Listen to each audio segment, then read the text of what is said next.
really try to understand what it is that you do well, and what you can bring to something besides just being like, the person that'll always pick up the phone, always write the email, always get in there and do whatever has to be done. There's some other things about understanding what's unique about you so that you can cultivate that.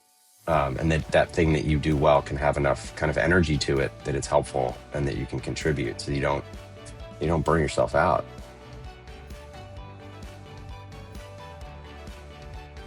Today's guest is my friend Justin Wills, co-founder of Society 6, the force behind reviving Luna Luna, and someone who's lived through both the adrenaline of building something from nothing and the disorientation that follows success.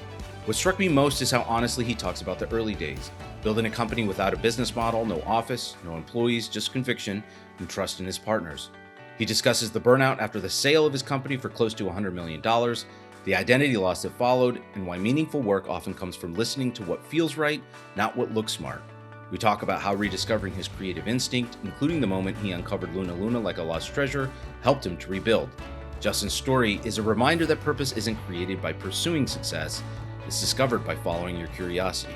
Let's start the show. Justin, welcome. Thank you. Glad to be here. You and I have known each other for a while now, but you and I have never had the chance to sit down and for me to ask you questions about a number of things. I want to talk about Luna Luna. I had no idea you were involved with it till much well after it became sort of a publicized thing. So I was sort of blown away that that's something you were involved with. I want to talk about Art House and what you're doing there. But, I met you around the time immediately following the sale of Society 6. And I sort of want to kick that off there because there's like a bunch of things relative to that sale. But yes, on the business side that I have questions about, but like on the personal side that I don't think many people get to talk about. And I've never asked you about it. So I'm personally interested in it, but I think there's benefit to any entrepreneur or anybody, having gone through setbacks or some significant windfalls. So if we could just start there, if you can give some background, I know this obviously, but what is Society 6 and what was the genesis of that? Sure. Yeah, we created Society 6. Initially, we just wanted to create a space for artists and creative people to be able to share their work online. And that was like early 2009. So there weren't really a lot of spaces for that at the time. And so, yeah, we just wanted to create an opportunity for artists to get to share what they wanted to share. Instagram, all that stuff hadn't really kicked off much. So, it was really about community, about connecting people, and about people showcasing their creativity and their work and getting some support for that. But we sort of quickly found that the thing a lot of our community members were excited about were opportunities that they would have to have their artwork on products or to get it featured in magazines or to get some, exposure and some sort of tangible commercial benefit. We'd attracted a lot of like illustrators, photographers, graphic designers, people that really kind of craved that. And at the same time, we kind of saw that it was difficult to just scale that up so that it was big enough that it could support itself financially.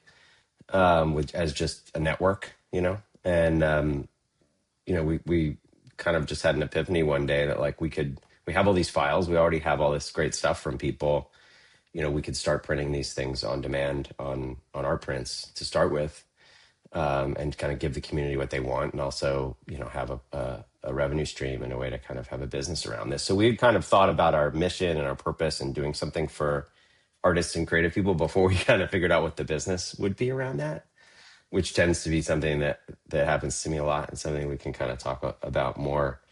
And then we things timed up really nicely for us in terms of the technologies that were becoming available where you could do print on demand products with a lot of these digital files from artists and have them feel like polished, mass-produced, products that were of a, good enough quality that people were excited about that.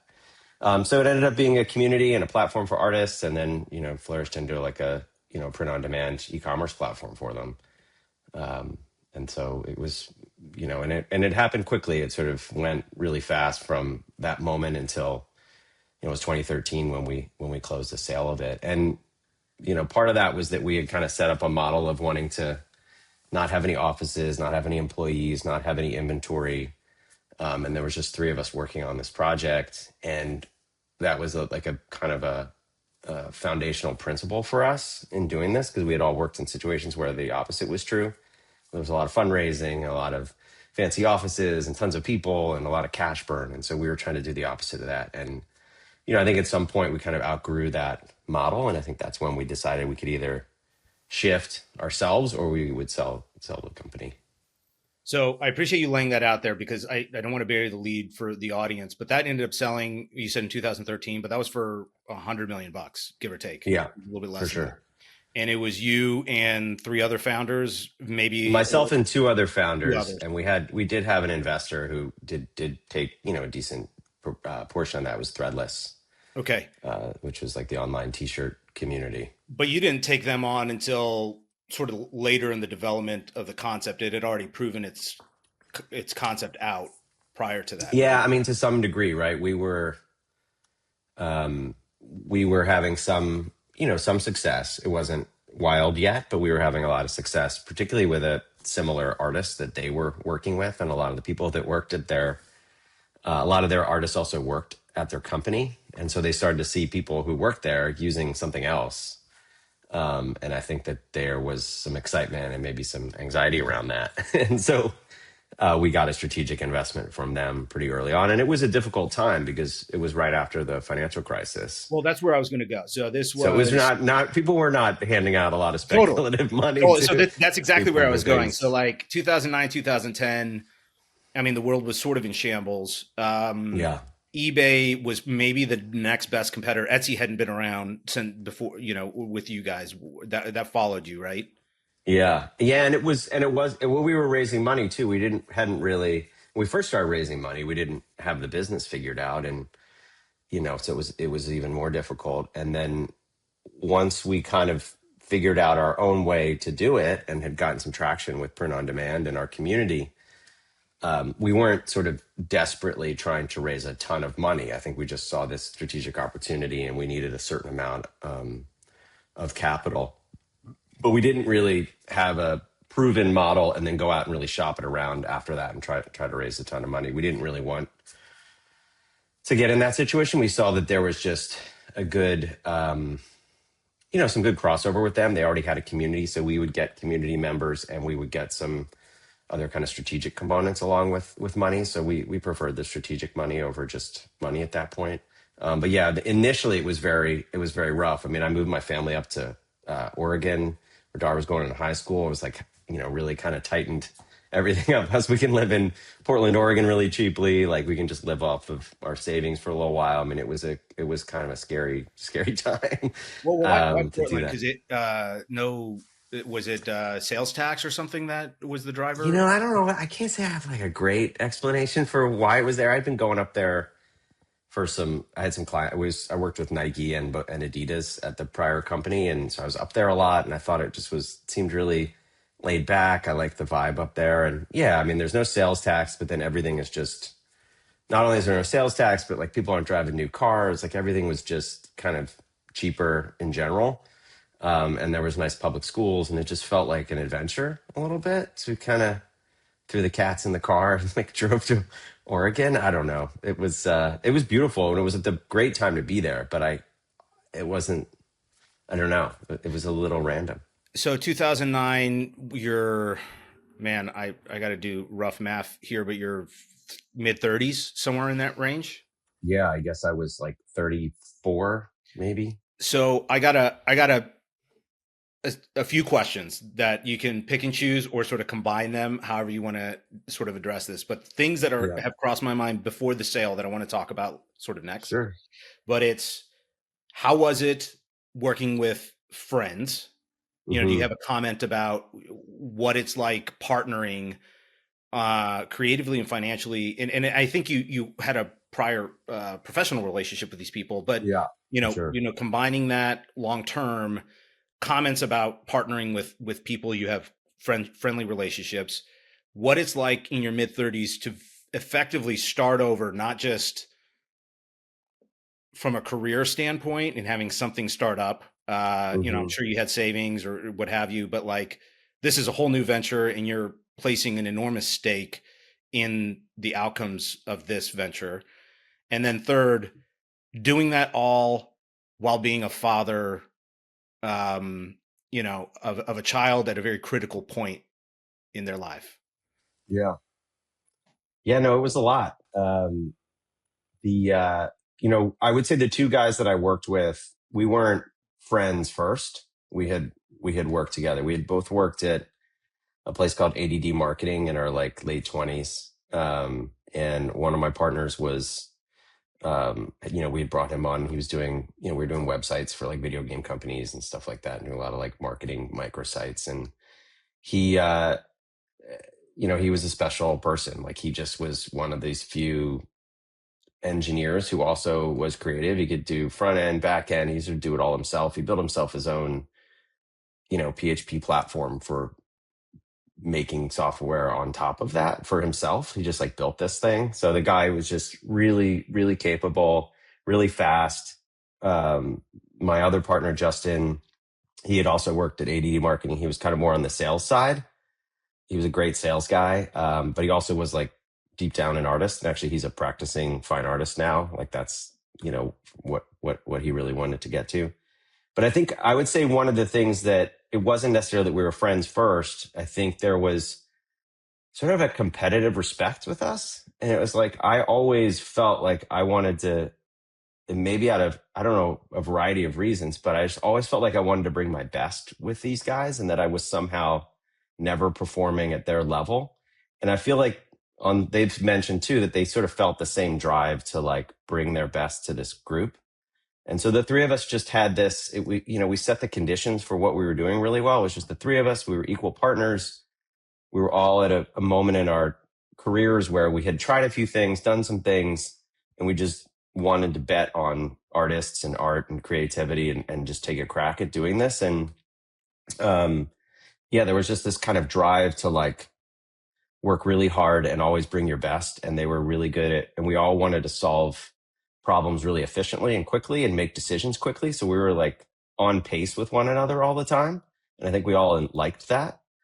And so certainly we had conflict. I mean, it was very stressful to kind of do this thing for all of us, like to kind of give up whatever money we were making. And my other partner, Justin, had a family too. So we were certainly taking risks, and that could be stressful at times. But again, I think there was this underlying sense that like you're on a team where you trust your teammate and you feel like your teammate, when they're given the ball, they're going to score, like and you want to score when you get the ball, and you want to do what you can to help them. And we had worked together enough to know that, but we weren't friends first, where it was like as personal and about our relationship. And there really wasn't anything at stake other than not being successful. And as far as like where I was in my life, I mean, I had met my wife when I was 24 and she had a 4-year-old. So I'd been kind of early parenting, but also kind of step parenting. And I guess I'd had a few jobs and done some stuff, but I never felt like I could work for somebody else or that I knew what my job would ever be when I was somewhere. So I had a sense that I had to like make my own way and do something, and art and creativity. And that was always, something that I'd been really passionate about without really having attacked that necessarily before. But I'd been a creative director. I'd worked with creative people. I kind of felt like I wanted to be an advocate for them and for creativity at large. And as far as like, I wasn't actually making a lot of money. I didn't have a lot of savings, but I had a great family who kind of didn't ask for a whole lot. And so it just felt like they were on board with the risk. And then personally, my wife and I had tried to have another baby together, and we were not able to for quite a while. And that had been really difficult. And so I think I was like I had gotten a little pissed off. Like I'd had a pretty good, my life had been, I think, pretty easy. And, when I was younger, and my parents were great and family took care of me and got to go to a good school and do all these things, and things had kind of come fairly easily. And I think this is the first time that I really wanted something badly and I wasn't getting it. And I was mad, I was mad as hell. And I was like, I'm going to go. And I remember with Society 6, the early days of it, when I wasn't sure if it was we weren't sure if it was working, what we were going to do. And I felt a very deep commitment to doing it. And I was going to do it, even if my partners quit, even if we couldn't do this stuff. I felt like I felt like I sort of, you know, I wasn't like I was owed it, but I felt for the first time that like I was going to go down swinging with this thing and no one was going to take it away from me because I was that excited about it. And I felt sort of like pissed off enough that I was going to go get it. And I needed that. I needed that hunger to go do it. And again, fortunately, my wife and my daughter were like game for that adventure. And that I had these two people around me who they're just some of the smartest people I know in terms of problem solving and the speed at which they were willing to work and how hard they were willing to work to do it. You guys didn't have a clear idea on how you were going to monetize this the way you ultimately did, or you tell me We more. didn't. We Yeah. didn't. I mean, we almost made like Indiegogo or like Mm-hmm. we were initially trying to. My wife Tatiana had done, she had gotten an opportunity to do like a big art show somewhere with her photography, but we couldn't afford to like, print all the prints and frame everything. Like it was pretty expensive and then ship it. That was kind of on the artist. So initially we were looking at some of these kind of crowdfunding support uh, solutions where like, people who loved her photography could, provide money like an Indiegogo so she could have enough money to go to this show. And I think initially we didn't love all the potential fraud and all the other stuff that we'd have to sort of manage along with doing that. And so, yeah, we had no idea what the monetization would be. And we just were building community. And we started by building an international community, which I think was really kind of a key part of it. Like we were manually recruiting people, going out, finding people on the web whose work we loved and just inviting them to this. And we had a 50% non-US membership in this international community. And so it was this really wonderful place where artists and designers were just posting really cool work that you might not see anywhere else. And they were from all over the world. And that, I think, built something special from the get-go. And then again, as we saw an opportunity to do print on demand products for those people, it just really kind of took off from there.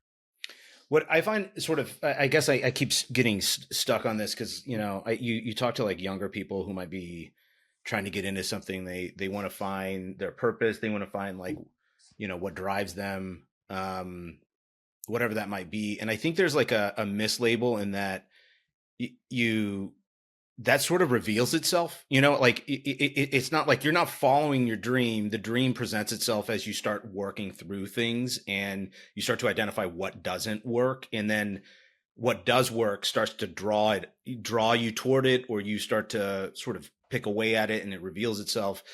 Mm-hmm. And I kept thinking about that as you're talking about how you eventually became, you were able to monetize this and have this terrific sale, and it looks really great in the headlines, but in the weeds, that's a lot of trial and error. That's a lot of late nights, I'm Yeah, sure. The for outreach sure. that you're alluding to, I never even thought of, which is to recruit these artists to the platform.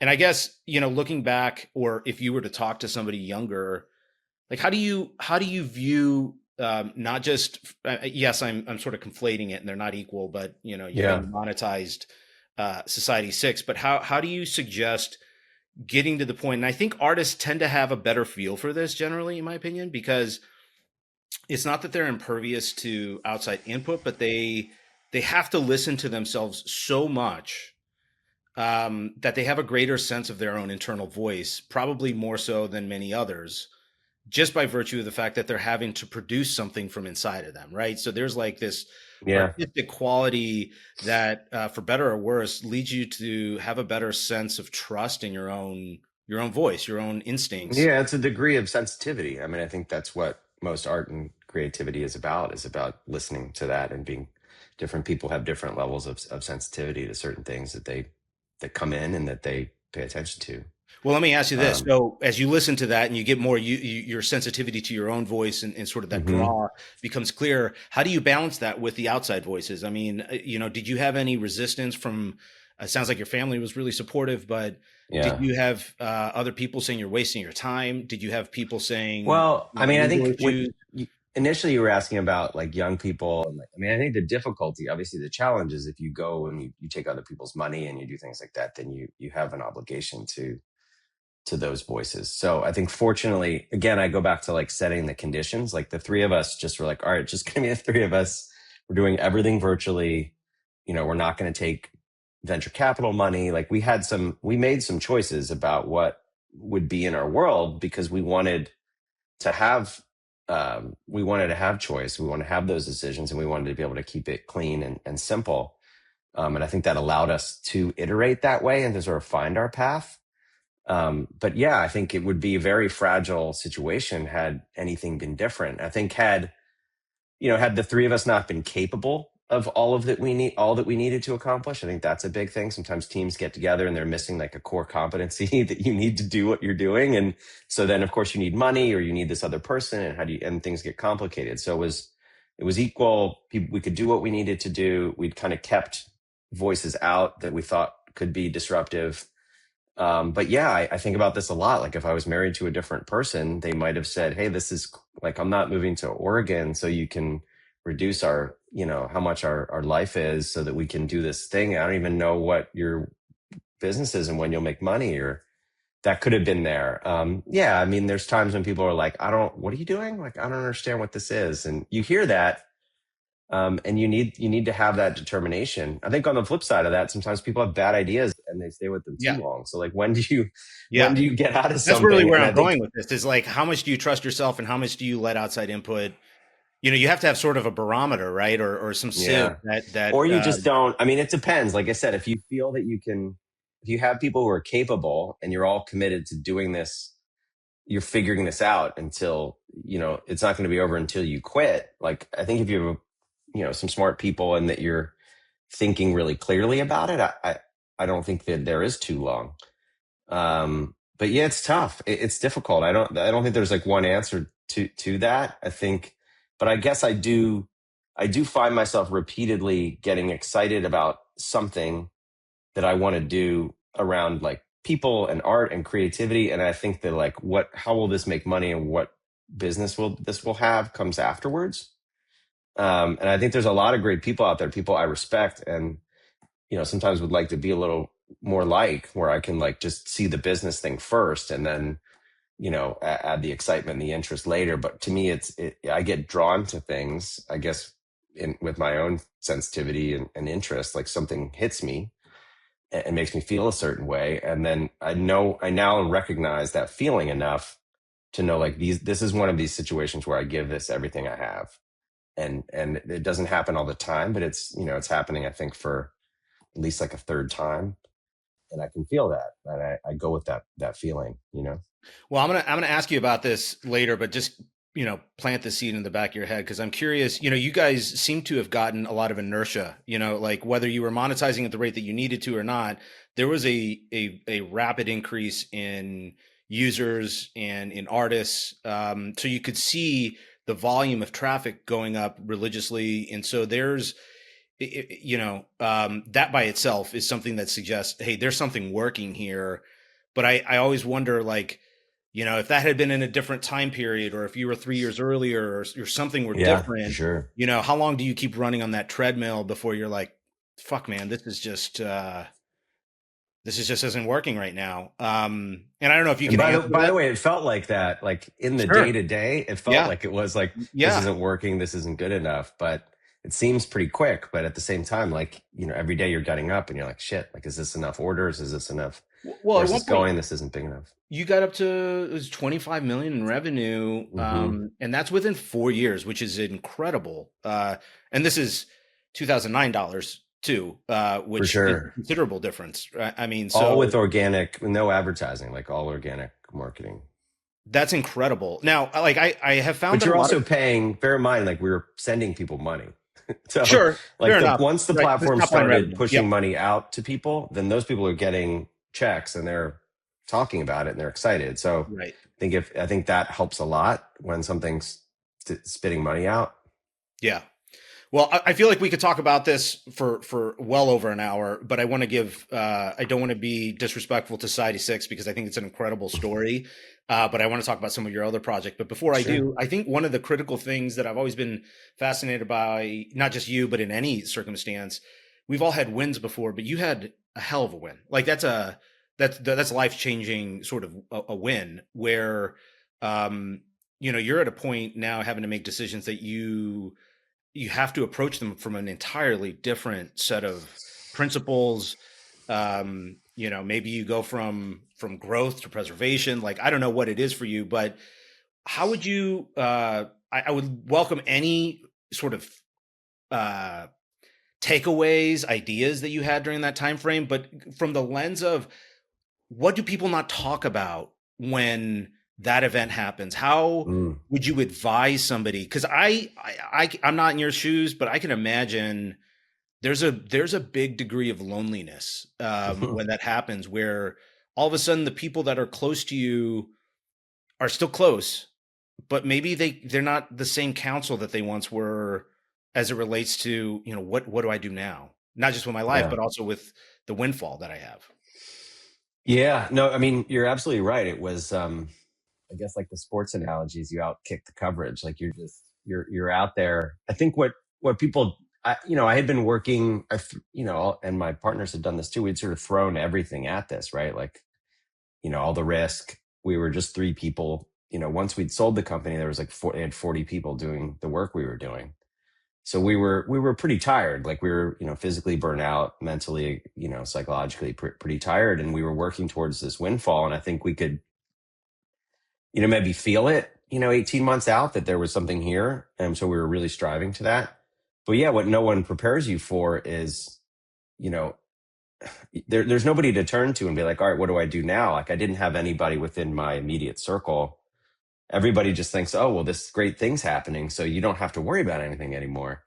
And, there certainly are, I hadn't really made much money before that. I mean, I was able to like keep the lights on with my wife and daughter, but like I wasn't, making a lot of money before. So I went from very little to having a bunch and not really necessarily knowing what to do with that. We had a baby. We moved cities. We had this windfall. Our daughter graduated high school. I had like just a whole series of things that were kind of positive, but they all happened at once, which was like completely overwhelming. And you can't turn to somebody and be like, God, this is over. I don't know what to do with this. It's just like, fuck you, man. Yeah, You yeah, just yeah, like go enjoy your money and do all these things. And so, but there's a bit of alienation, I think, that comes with that. Cause then, you don't have anything to do on Monday, Tuesday, yeah, Wednesday, Thursday, Friday, yeah, and all your friends are off. And I didn't have enough money to be like, all right, everybody, it wasn't like $1 billion. And I'd be like, all right, everybody, we're going to the Maldives together. And I'm just paying for everybody for a month. Like nobody could do anything. Everybody's like working or they're having babies. And I'm like kind of sitting at home on a Monday or Tuesday. And I'm like, shit, what am I supposed to do with myself? And so there's a little bit of that. And then, I think the thing that, yeah, you sort of lose your purpose. Like we had built this thing that was meaningful. Like the community meant a lot to me. Like it was pretty cool to have it wasn't Facebook, but we had, 500,000 creative people that you could just reach out to all the time and a few million customers. And you kind of feel like you've got, something at your fingertips and, you lose that and you miss that a little bit. And I wasn't expecting that to kind of make me a little sad for a couple of years, to find that purpose. And how do you do that? I had one friend who helped me kind of navigate how I dialed my time down after we sold it. Cause initially I was just so tired. We'd had the baby. Our family was like, you know, not in distress, but we were overwhelmed. They needed me more and I needed to focus on my family. So part of me was just like, I sold this thing. I just want to leave. Like, I can't do this anymore. And my buddies was just like, listen, just, take your time, but like work yourself slowly out of there. Make sure it's in good hands. You can only leave and be done once. Like just do it with your head held high, walk out of there in a way that you can see anyone you saw from this experience and feel, a sense of pride and dignity and like just try to hang in there and do it right. And that was really good advice that I got from somebody, right? Because there's only one moment where it's going to be over, and that's what people will remember. Was how did Justin kind of leave after, and how did he help with the handoff and stuff like that. So I kind of stuck that out. But yeah, finding my purpose again after that, I was a little bit, it also had been an isolating project. Even though we'd had a community like back in 2009, 2010, like a lot of these virtual things really weren't that established. A lot of other people weren't working remotely. They weren't building communities. Like we had been using Google, we were using like Google Meet, its early iteration to work together. The three of us were never in the same room making Society 6. So I had done a lot of this stuff before a lot of people were doing that. And so as a result, I hadn't built a lot of like physical community and like physical networks with it. Outside of Society 6 was everything. And so I felt a little isolated in that too. I had my buddies, my school friends, and some people I knew. We moved back to Los Angeles, but I didn't feel like I had a big network of like people to sort of toss ideas around with. And, so there was certainly a bit of that isolation and a little bit of loneliness from that. But you can't complain about that to anybody because nobody wants to hear about it. So I kind of had to sort of do a little bit of that work myself and work through it. And, um, it was, it took a long time, frankly. It took years for me to feel like myself again. Um, So I want to expand on that. And I can't help but think about, purpose and identity, because for years and I don't know if you this is how you felt, but I have, for a long period of time, I conflated my identity with what I was doing professionally, sure. and when things go south, and you it's a tough thing to decouple those two things. I also think it's unhealthy to a large degree to tether so much. I mean, I think we're better off tethering your identity to something more evolving. You also end up becoming defensive about certain things because you identify with it so much, rather than it being maybe a part of your identity rather than the identity itself.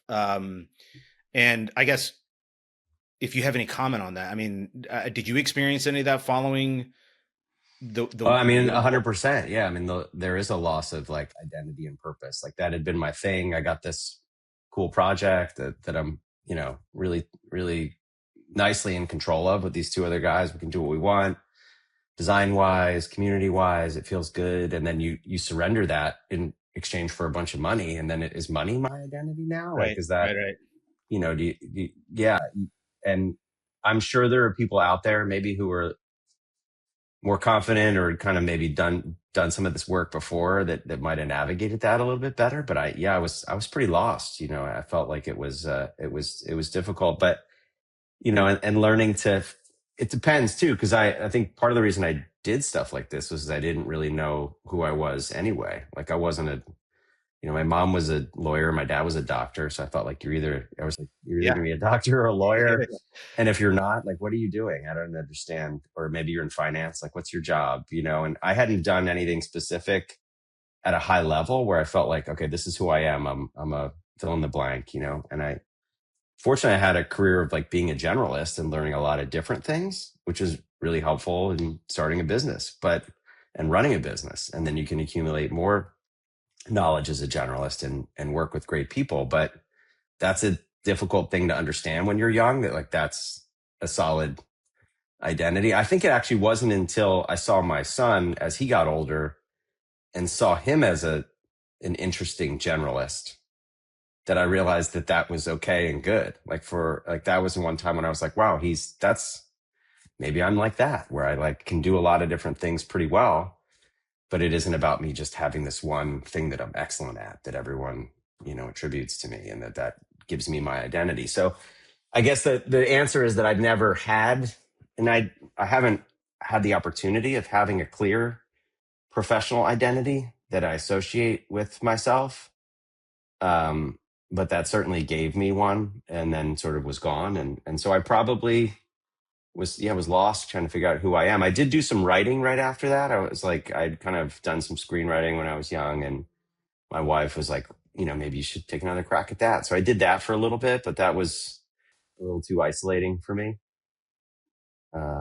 But what And did then you I kind of, find from the writing, though? Tell me more about that process. Do you think you found more of what lay underneath, so to well, I speak? think it was an opportunity to try to give myself a specific identity Okay. on something that I could do. I think, I spent a lot of time like enabling other people to do things they love to do, whether it's art, particularly in art and creativity.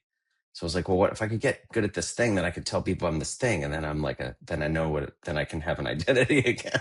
So it might have been sort of some of that. There was certainly some, like, I got to write some funny things, and I enjoyed like getting my sense of humor down on paper, which I kind of hadn't gotten to do before. So that was helpful. But ultimately, I think it was just like I actually did learn a lot about myself, which is that I need to be around people and that I love people. And so when I found out about Luna Luna, one of the things about that, I was excited about, building a team and being around other people and doing something that wasn't just virtual. So it was kind of trying to solve some other things in my life by doing this kind of big, in-person people focused project that I felt that would kind of bring some of the remedies of like what didn't work for me with Society 6. And then also clearly being in an office by myself all day is not enough. Like, and also just it kind of hit my heart and kind of drew me to it. But I think there was a lot of that. Like I love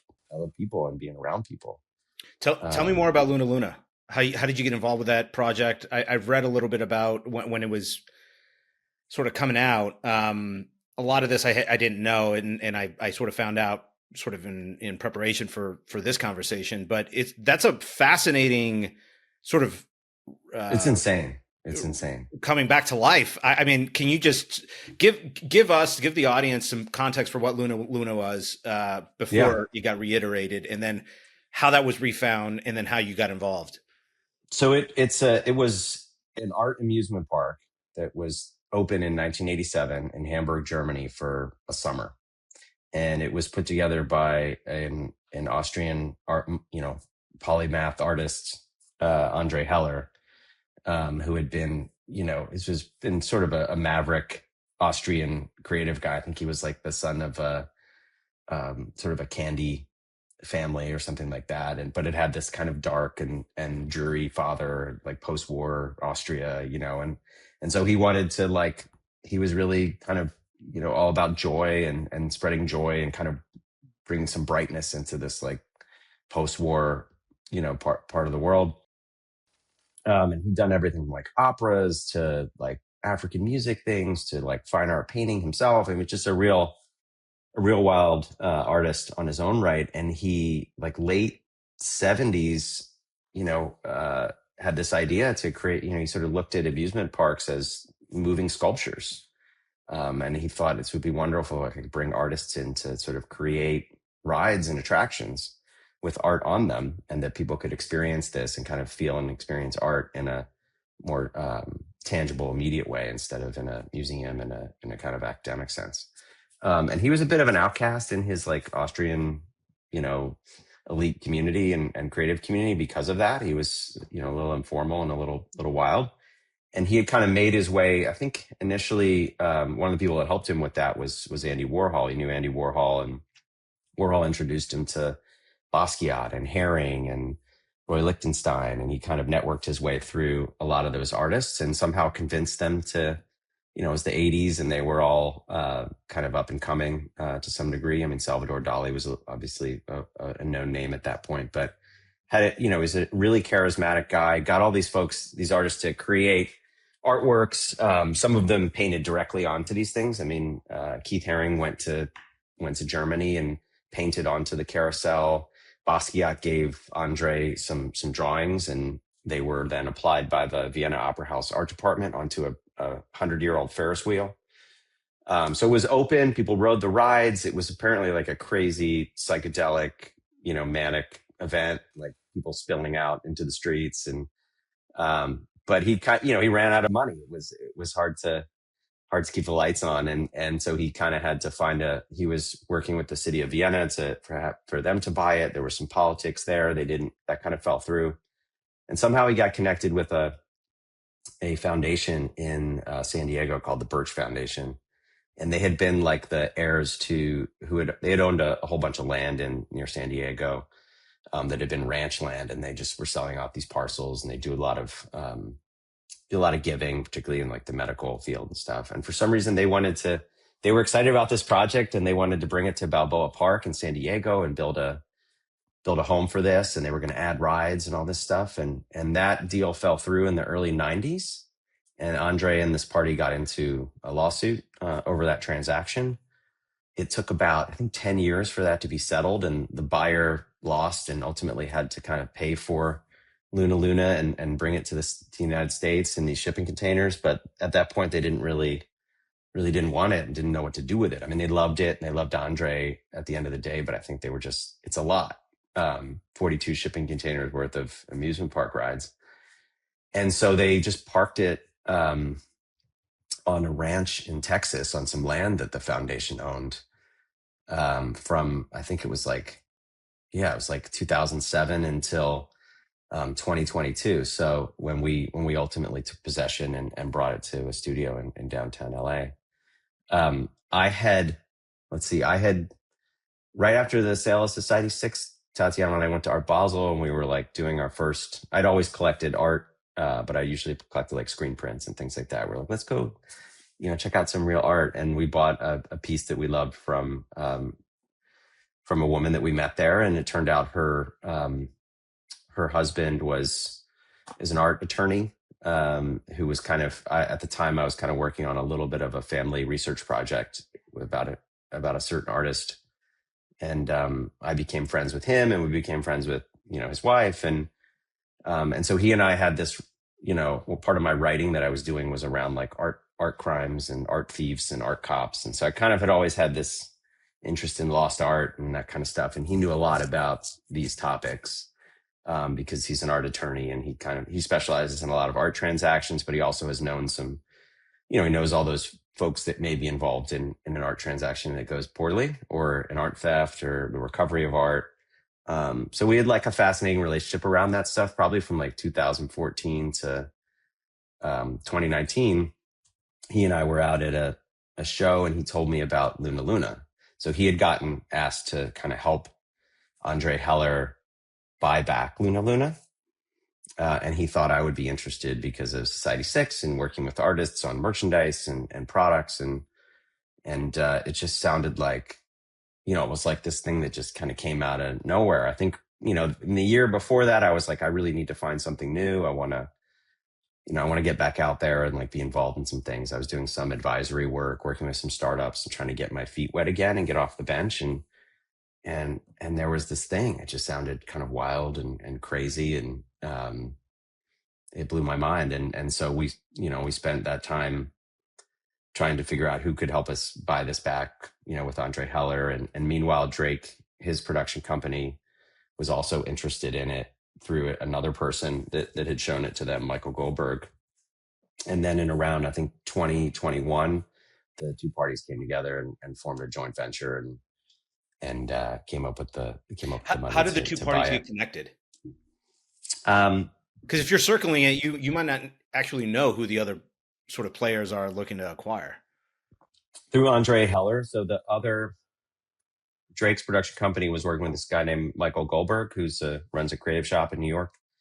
He was reaching out to Andre, and Andre's like, this guy's, this person keeps hitting me up and he knows Drake and maybe we should talk to him. So we just, we all kind of met each other, and then, they wanted to bring Andre's group in, and they were really good to kind of him and getting him set up and keeping him involved. And so that was also, I was like, okay, now we're adding like, crazy, adding this element to this already kind of star-studded wild project. Like, what is this? What is this ride going to be? Well, what I was reading is that two things. One, that it had to be acquired sight unseen. There was no due diligence allowed. You couldn't go through the containers and see what condition it was in. And we had to do all our diligence on the documents. You say that again?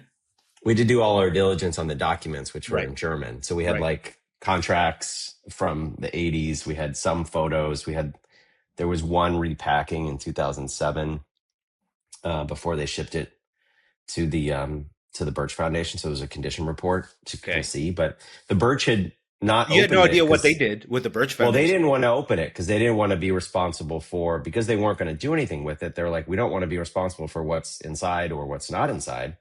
So it was transferred to us, and we're just going to put it, in a place that we feel is safe, and that's all we want to do. Well, as it was lifted, I think it's something I read. It was like gushes of water came out and rattlesnakes fell out of the Well, inside of the containers and yeah, shit. I mean, Daniel, my partner, he had gone down at one time to he had been allowed to open one container, and that was a container that had some hardware in it. I mean, they had taken good care of the artwork panels, Sure. but there was just some like random hardware, and some water had gotten into one of those containers, and and that's like, but fortunately, yeah, that was like it was like steel girders and like Yeah, yeah. frames and stuff like that.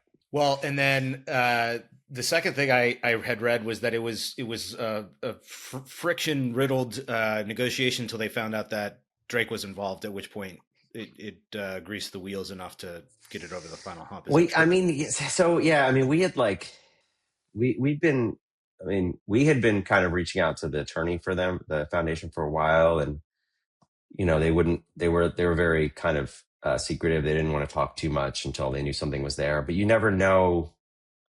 We didn't know if that was like helpful or hurtful, like but fortunately they were pretty reasonable. Like they had a price from the get-go. They didn't change that price because of who was involved. And I think ultimately they felt what they really wanted um, was they wanted it to go to a place where it would get taken care of and where people would be able to do something with it. I think, with a lot of these things, people can show up and be like, hey, let me grab this and I can pay you. And I think they cared about the The art. capabilities of the buyer.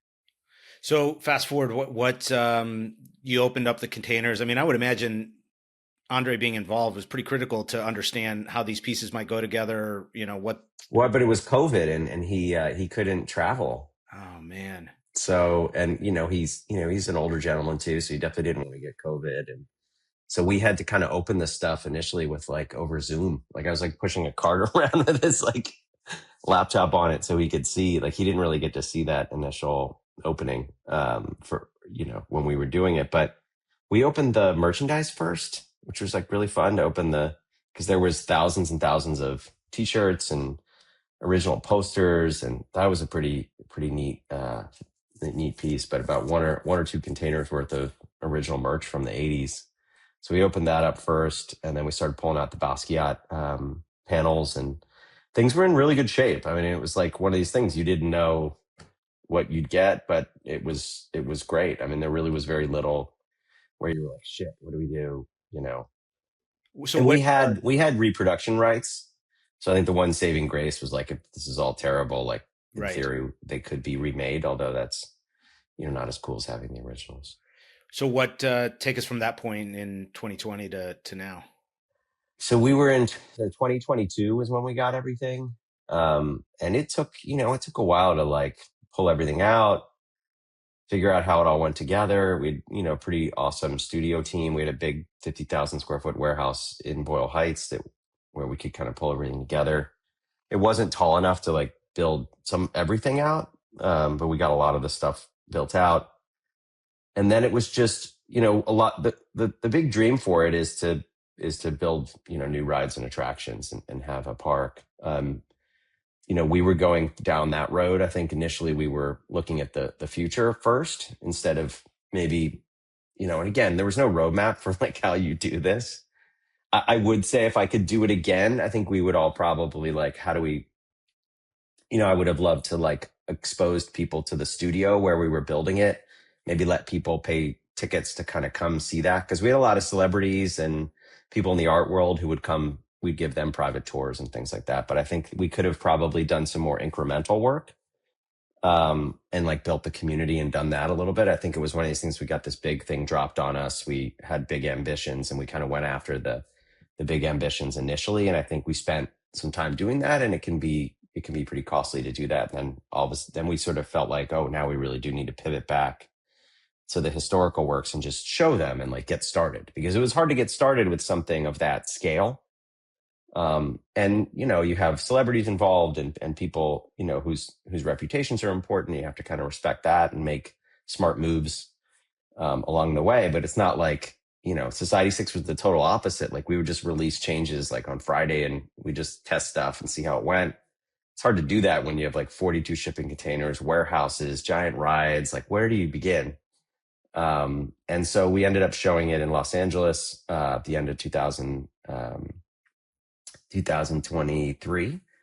And we ran that through May and then kind of shut it down for a few months. And then it went to New York at the end of 24 and then through into 25. And now it's kind of, looking at at this point now, it's kind of a lot of the kinks have been worked out. It's there. It can be kind of spun up pretty easily for a new location.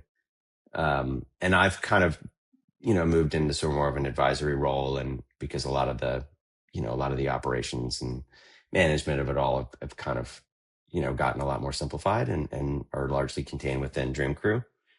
And so, I think it's kind of, and then the bigger like long-term deals are also kind of being worked on by that team too. So, That's super it's, exciting. I think, and it's actually, I feel like it's at a really cool time where we're, we're being afforded these experiences like the Van Gogh exhibit. There's been some other, seeing Cirque du Soleil travel. Like there's these yeah, other sort of experiential art pieces of art that are becoming, I don't want to say commonplace now, but just more feasible and more digestible to people in a way that, like, I don't know, when you and I were growing up, if we were to hear about something like this happening, it'd be like, what are you talking about? This would be sort of difficult to comprehend. yeah, for sure. And I think at the end of the day too, I think there has been a big change in a lot of those experiential things. And, I think people do crave more interactivity. Yep.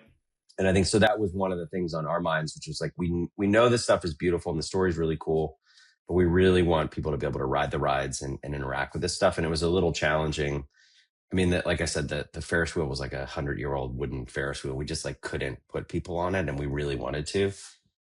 So that was certainly like a challenge that was just built to this project.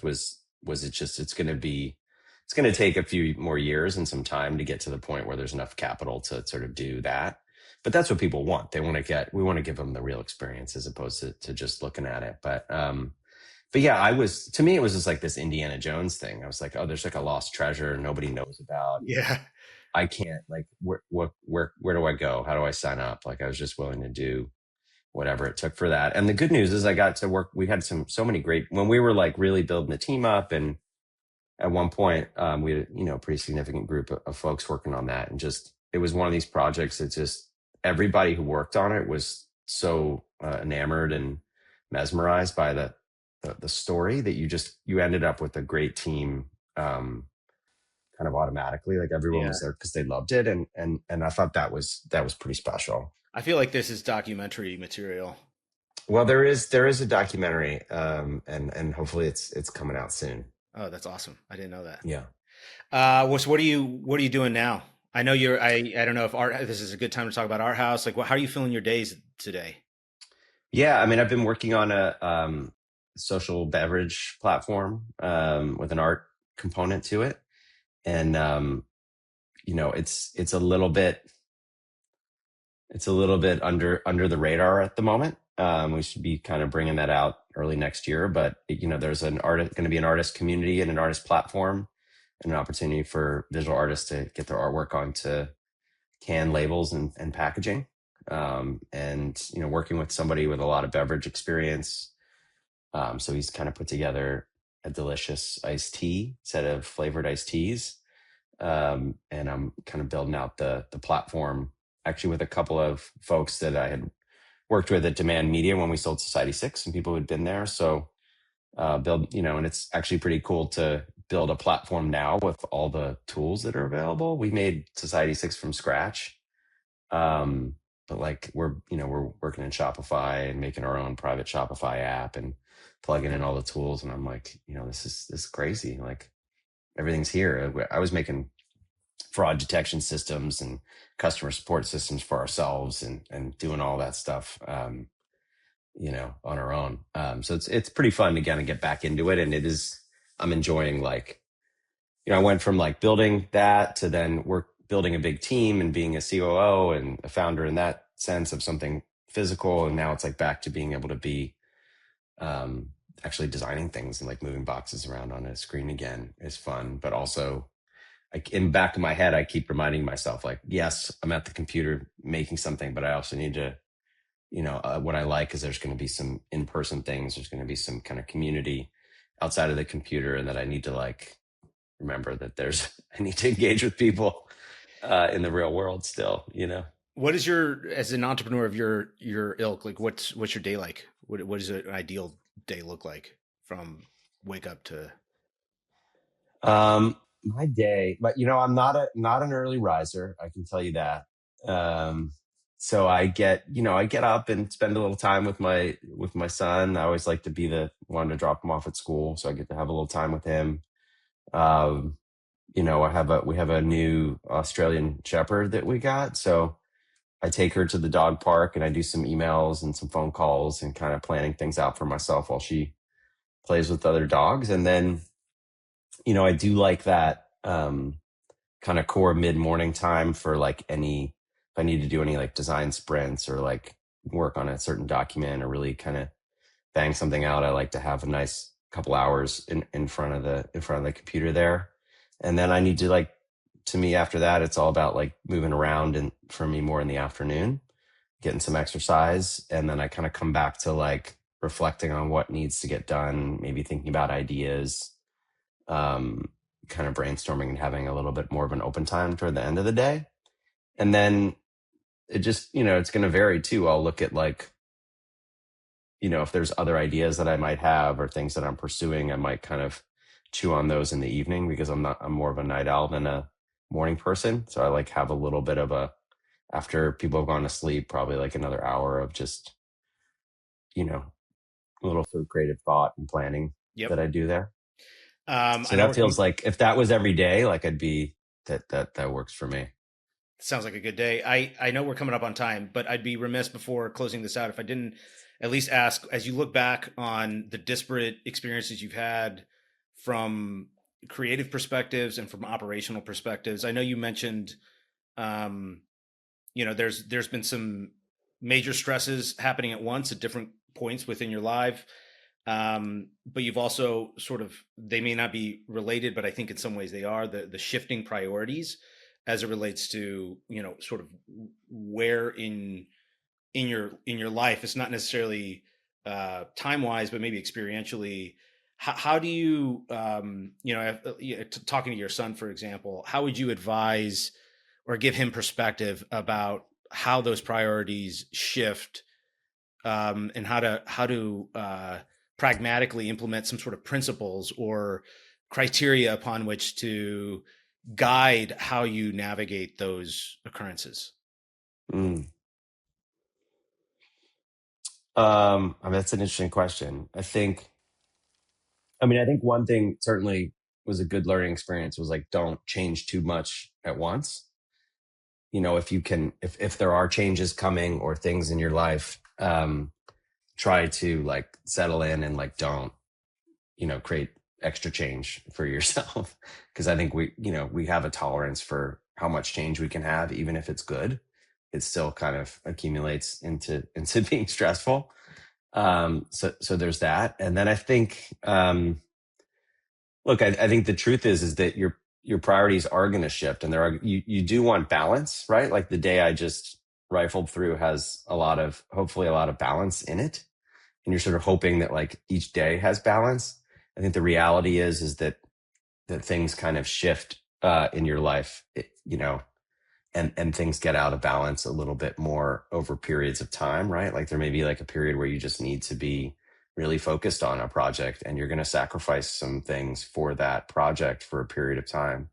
And so you may not be able to achieve that balance, but you want to be cognizant of like bringing that back. And I do think people are a little bit better now, and I think they talk to like kids and people about life work balance and like mental health and stuff like that. So I think there is more emphasis on trying to sort of achieve balance in the moment, day by day and week by week. But the reality is you also, if you want to achieve anything, right, you're up against people who are willing to work harder, and they're willing to work longer, and they're hungry. And if you want to go after that stuff, you're going to have to be willing to make some sacrifices, and you may have to come do some cleanup when it's all over, and like get to know yourself again, and do that stuff. But it's difficult. It's definitely been a journey of like trying to figure out what that looks like. and how to. The other thing I think you kind of learn too as you get older, and I don't know if this is for everybody, but you know, I used to think that my like primary ability was like availability. That I was like, and I know that I've heard that used like to talk about football, um, but I think you know, I think that like there's for me and a lot of folks that I know and people in my family, there's a sense that like you know you need to kind of you're sort of always on state that you have to be in to be effective.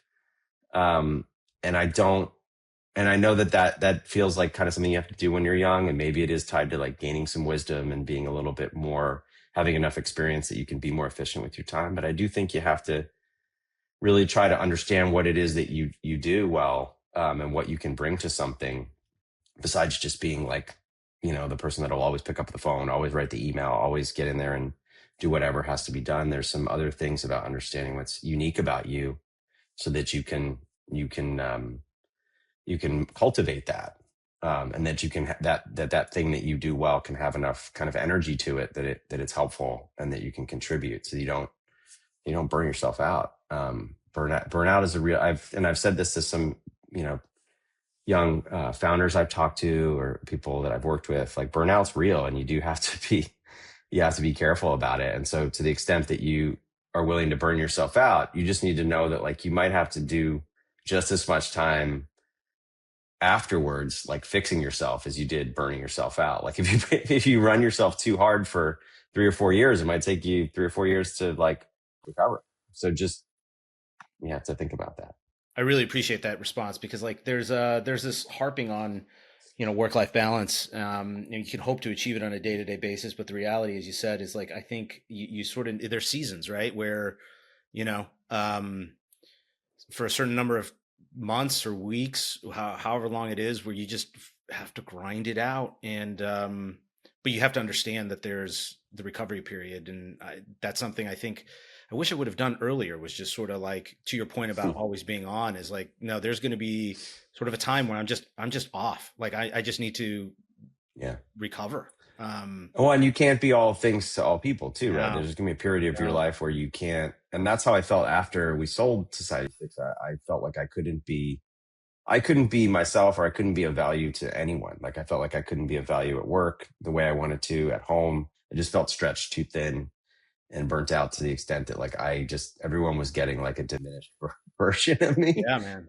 And I was like, I just I don't have it for everybody right now. And so trying to, and, you know, you're a parent now too. And it's like when you're, you know, you have your folks, your spouse, your kids, your work, whatever it may be, you're trying to show up and be your best for everybody all the time. And I think clearly the lesson we're all learning is that you got to take care of yourself enough that you can do that. And there's going to be periods where you can't, you know, you need to kind of minimize and control your energy and save it for what Well, that you need to put yeah. into.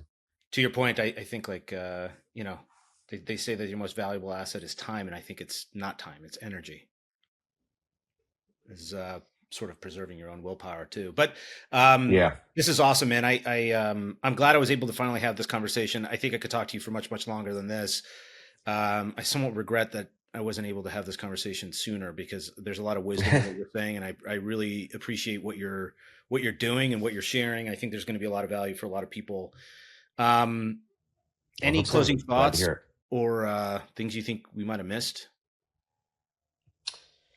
Yeah, I mean, I guess the thing that I would say to myself, my younger self, and I guess I would say to anybody is just repeating some of what we said, which is, you know, I think when it comes to like the things you want to do in this world, or and the projects you want to take on, or the businesses you want to build, like I think it's important to sort of approach it like an artist and to sort of have that sensitivity and learn to listen to what's inside you, like how that feels, like because at the end of the day, you're going to make a business, you're going to make a thing, and like your life is going to be, you know, a good part of your day is going to be working on that and working on that with the people that you do it with. And so I think really kind of listening to how that feels is important, because that I think will adds to your ability to have energy and to have that endurance. If the thing that you're doing excites you and the people you're doing it with excite you, you get that energy back. I think you have a better chance of success, and I think you have a better chance of, you know, being able to stick with it for the long term, right? Thank you, brother. This is awesome, All right, and buddy. I Thank will. you. I wishing you well on your new project, and hopefully we can have you back on. And you can talk about Awesome. it. Thanks, Marcus. Thank you. Thanks for listening. For a detailed list of episodes and show notes, visit scalesofsuccesspodcast.com. If you found this conversation engaging, consider signing up for our newsletter, where we go even deeper on a weekly basis, sharing exclusive insights and actionable strategies that can help you in your own journey. We'd also appreciate if you subscribed, rated, or shared today's episode. It helps us to attract more illuminating guests, adding to the list of enlightening conversations we've had with New York Times bestsellers, producers, founders, CEOs, congressmen, and other independent thinkers who are challenging the status quo. You can also follow us for updates, extra content, and more insights from our guests. We hope to have you back again next week for another episode of Scales of Success. Scales of Success is an Edge West Capital production.